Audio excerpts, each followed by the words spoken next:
Before Josh Allen was the breakout star of the 2020 NFL season, he was the laughingstock of the 2018 draft. Trash is what All-Pro cornerback Jalen Ramsey called the Wyoming quarterback in an interview with GQ. The Ringer ranked him behind UCLA's Josh Rosen. Football Outsiders said Allen was a parody of an NFL prospect. They were wrong. All of them. There's no questioning that after his third year, a near MVP season, Josh Allen made the haters eat their words. And then some. Why were the critics so dead wrong? How did Allen go from proving them right for 2 years before shutting them up in his third year? And was this rise a fluke, or was it inevitable? All those answers are coming up right after this. Summer is right around the corner. And you know what that means, vacations and traveling. But before and after the fun stuff, you know what happens. Sitting for long periods of time. But what do we have? Anti-boredom in the palm of your hands. That's right, Raycons, premium wireless earbuds for a fraction of the cost, in a range of colors, patterns, and fits. Raycons are worn by Snoop Dogg, and you can try them out risk-free for 45 days and return them if you aren't happy. They feature seamless Bluetooth pairing, 6 hours of playtime, and a noise-isolating fit. I plan on using my Raycons this summer at the batting cage so I can drown out any annoying kids who still have their careers in front of them. And thank goodness Raycons don't fall out. These are seriously the best to wear during activities. So after this video, you can support this channel by going to buyraycon.com/5points from the link below and get 15% off your purchase. Again, go to buyraycon.com/5points from the link below and kick your summer off with a 15% discount. Brought to you by Raycon. It used to be that quarterbacks were given 3 years to deliver. Breakout rookie seasons in the 21st century sped up that timeline significantly. Andrew Luck, Russell Wilson, and Cam Newton found success shortly after taking their first snaps. Gone were the days of bringing a quarterback along slowly, easing him in like a new inmate, and letting him take his lumps. When the Bills selected Wyoming quarterback Josh Allen with the 7th overall pick in the 2018 draft, they knew the project wouldn't deliver immediate results. That was made clear when the Bills broke camp in 2018 and opened the season with Nathan Peterman at QB. Yes, Nathan Peterman.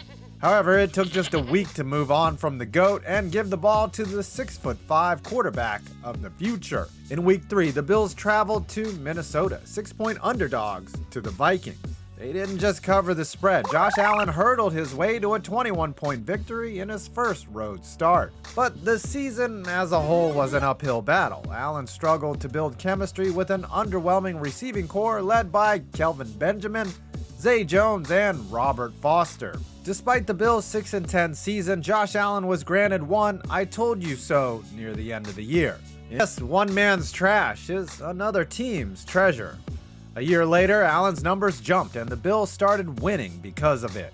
It helped that the team provided him with 2 new targets, free agent wide receivers John Brown and Cole Beasley. Back in 2018, Allen had little to no help at receiver, and Bills GM Brandon Beane knew it. Some of the issues we had in year 1 that Josh would never say a word about, Beane said. We had receivers that didn't always run the right routes and didn't maybe run them to the right depth.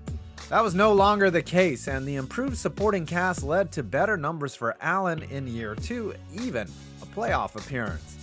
Despite that, Allen was labeled not ready, holding the team back, and still a project. Most knew he would be better in year 3, but nobody saw the huge leap coming. Or did they? Seemingly out of nowhere, Allen emerged from football's strangest offseason as the most improved player in the league. His touchdowns increased from 20 to 37. He threw for over 4,500 yards. The biggest jump, however, was his completion percentage, which was 53% in 2018 and 59% in 2019. And in 2020, that number jumped to 69%. Obligatory nice. Along came the wins, Buffalo's first AFC East title of the century, 2 victories over the hated Patriots, and a pair of playoff W's before falling to Kansas City in the AFC title game one win away from the Super Bowl. Everyone who doubted Josh Allen or made fun of him had to do a 180. It was the most shocking career turnaround in recent memory. But, as we asked earlier, was this rise inevitable or just a fluke? Let's bring it to trial. Exhibit A, the prototypical quarterback has become undervalued. In Moneyball, Oakland A's general manager Billy Beane used market inefficiencies to keep the A's in the win column despite their minuscule budget. In the early 2000s, he took supposedly broken, old or plain weird baseball players over guys with nice swings, good faces, or good bodies. In football, the reverse began happening in the 2010s. The success of smaller, slighter, less conventional quarterbacks like Russell Wilson, Kyler Murray, Baker Mayfield, and Lamar Jackson adjusted our idea of what a quarterback can look like. Midgets. They can look like midgets. Meanwhile, the tall, reflective, traditional-style quarterback began to fail. Paxton Lynch, Christian Hackenberg, did I just say Christian Hackenberg? Brock Osweiler, Blaine Gabbert, Josh Rosen. They all looked like good quarterbacks, but didn't play like them. Yeah, they played like shit. Thus, there were no naysayers when Baker Mayfield was taken ahead of Allen, despite his smaller stature. The proto-QB had gone out of style by then, in the minds of everyone not named John Elway. Allen is tall, white, well-built, and can throw the ball a mile, but he had major flaws in his game. Had Allen come out in 2008 and not 2018, he might have been the first quarterback taken, while Mayfield would have fallen because of his size. But in the new NFL, Allen's traditional look may have actually made him undervalued. It's possible the same thing happened to Justin Herbert, causing him to fall below less physically gifted quarterbacks like Joe Burrow and Tua Tagovailoa. But there's a reason teams value physical traits. It gives players a higher ceiling and more room to grow, which brings me to Exhibit B. The NFL has abandoned the idea of patience. The Cardinals selecting Josh Rosen and Kyler Murray in back-to-back years was the right move, but an aggressive one that signaled something important. The NFL had given up on the 3-year rule. It used to be conventional wisdom that a player, especially a quarterback, needed 3 years to show whether they were a hit or a bust.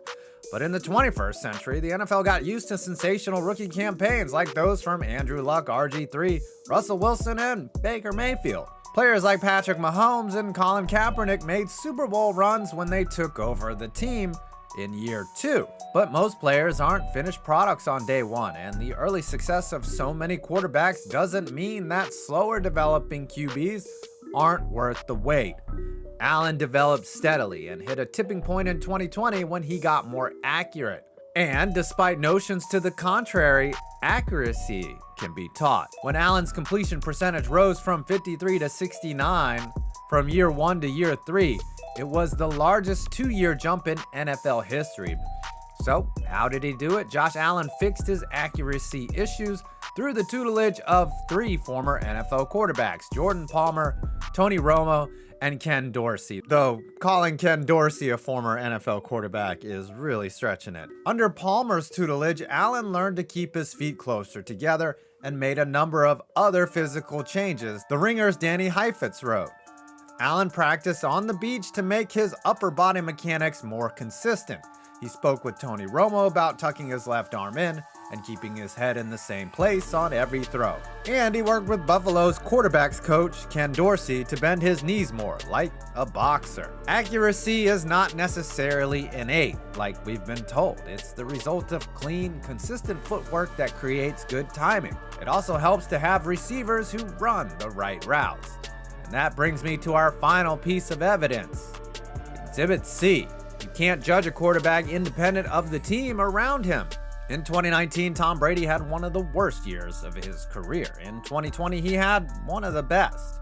Did Tom Brady suddenly get better at age 43? Steroids. Or did it help that he went from throwing to N'Keal Harry to throwing to Mike Evans and Chris Godwin? The additions of Cole Beasley and John Brown aided in Josh Allen's improvement from year 1 to year 2. But it was the Stephon Diggs trade in 2020 and the drafting of Gabriel Davis that turned the Bills' wide receiver group into an elite unit. In 2019, Stephon Diggs scored a 76.5% success rate against man coverage, according to Yahoo's Matt Harmon, showing that he was one of the best in the NFL at getting separation one-on-one.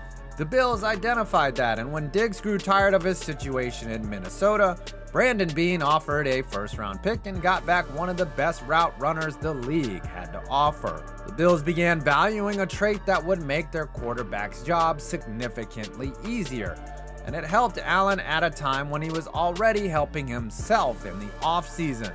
The lesson is obvious, but often forgotten. You can't isolate a quarterback's performance from the players around him. When you go from Robert Foster and Kelvin Benjamin to John Brown, Cole Beasley, and Stephon Diggs, it puts your quarterback in a situation where he doesn't have to do everything himself. As a rookie, Allen rushed the ball 7.4 times per game. When Diggs came into the fold, he ran just 6.4 times per game, but still scored 8 touchdowns on the ground. Essentially, he could save his legs for when the offense was at the goal line, and not for when Kelvin Benjamin had run out of gas 10 yards into a go route. Quarterbacking is still an arc worth 3 years of development. It's not like any other position. There's a learning curve, and the results aren't finished for at least 3 years. They also need help like the Bills learned, and there is still room for the tall white quarterback. Better yet, there's room for every type of quarterback. Josh Allen's rise was inevitable, only because he was given the chance to do so.